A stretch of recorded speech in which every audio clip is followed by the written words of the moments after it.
Assalamualaikum warahmatullahi wabarakatuh. Selamat sore Bapak Dr. Muhammad Sofyan SEMM yang saya hormati.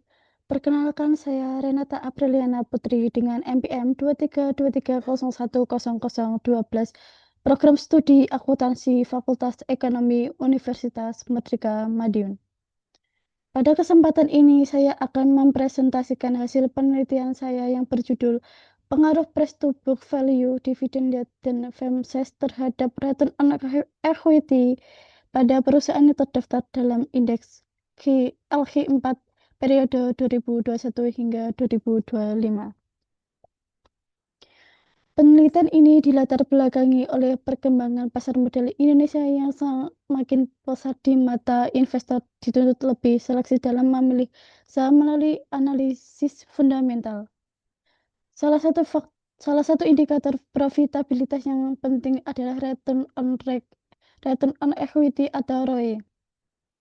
Jika kita lihat pada tabel di sebelah kanan, rata-rata ROE di perusahaan LQ45 mengalami fluktuasi selama periode 2021 hingga 2025. ROE sempat mencapai puncaknya di tahun 2022 sebesar 18,64%, namun kemudian turun hingga 15,04% di tahun 2025. Sementara itu, PBV cenderung menurun, dividend yield justru meningkat dan FAMSES naik secara bertahap. Kondisi yang tidak selalu bergerak searah ini menunjukkan bahwa ada faktor-faktor tertentu yang perlu dikaji lebih dalam. Ditambah lagi hasil penelitian terdahulu mengenai PBV dan FAMSES terhadap ROE masih tidak konsisten. Inilah yang menjadi celah riset yang saya angkat dalam penelitian ini. Penelitian ini menggunakan pendekatan kuantitatif dengan data panel. Populasi adalah seluruh perusahaan LQ45 di BI. Dan setelah melalui proses purposive sampling, diperoleh 37 perusahaan sebagai sampel dengan total 185 data observasi selama 5 tahun. Data bersumber dari laporan keuangan tahunan yang dipublikasikan di idx.co.id dan dianalisis menggunakan regresi linear berganda dengan software JASP. Model persamaan yang digunakan adalah ROE sama dengan alpha ditambah beta 1 PBV ditambah beta 2 dividend yield ditambah beta 3 FAMSES. Dari hasil statistik deskriptif, rata-rata ROE sebesar 17,13% dengan standar deviasi yang cukup besar, yaitu 21,75. Ini menunjukkan variasi profitabilitas yang signifikan antar perusahaan. Sedangkan FAMSES memiliki standar deviasi yang kecil 0,618 yang mengidentifikasikan ukuran perusahaan dalam sampel relatif homogen. Sebelum melakukan analisis regresi, saya terlebih dahulu melakukan uji asumsi klasik.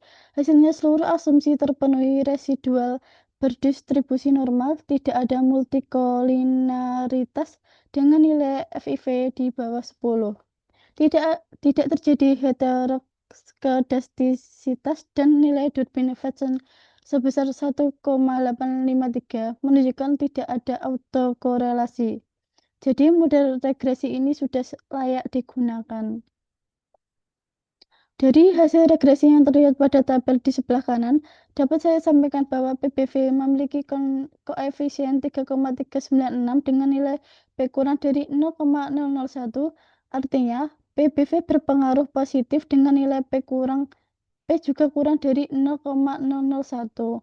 Berarti dividen yield berpengaruh positif dan signifikan sehingga H2 diterima. Sedangkan FAMSES memiliki nilai P sebesar 0,847 yang jauh di atas 0,05 sehingga tidak berpengaruh signifikan dan H3 ditolak. Secara simultan, nilai V sebesar 324,4 dengan P kurang dari 0,001 membuktikan bahwa ketiga variabel bersama-sama berpengaruh signifikan terhadap ROE sehingga H4 diterima. Nilai adjusted R2 sebesar 84,1% menunjukkan model ini memiliki daya penjelas yang sangat tinggi. Berdasarkan seluruh hasil analisis yang telah saya paparkan, dapat saya simpulkan 4 hal. Pertama, PBV berpengaruh positif dan signifikan terhadap ROE.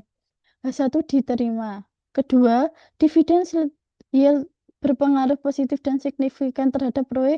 H2 diterima. Ketiga, frame size tidak berpengaruh signifikan terhadap ROE. H3 ditolak. Hal ini dapat dijelaskan karena perusahaan LQ45 memiliki skala aset yang sudah besar dan relatif homogen, sehingga perbedaan ukuran tidak menghasilkan perbedaan profitabilitas yang berarti. Keempat, secara simultan ketiga variabel berpengaruh signifikan. H4 diterima dengan kemampuan model menjelaskan 84,1% variasi ROE. Adapun saran dari penelitian ini bagi perusahaan agar menjaga nilai PBV dan konsisten pembagian dividen, bagi investor agar menjadikan PBV dan dividen yield sebagai pertimbangan dalam berinvestasi, dan bagi peneliti selanjutnya disarankan menambahkan variabel lain seperti current ratio, DER, atau faktor makroekonomi untuk memperkaya model. Demikian presentasi yang saya sampaikan. Saya mohon masukan dari arahan Bapak. Wassalamualaikum warahmatullahi wabarakatuh.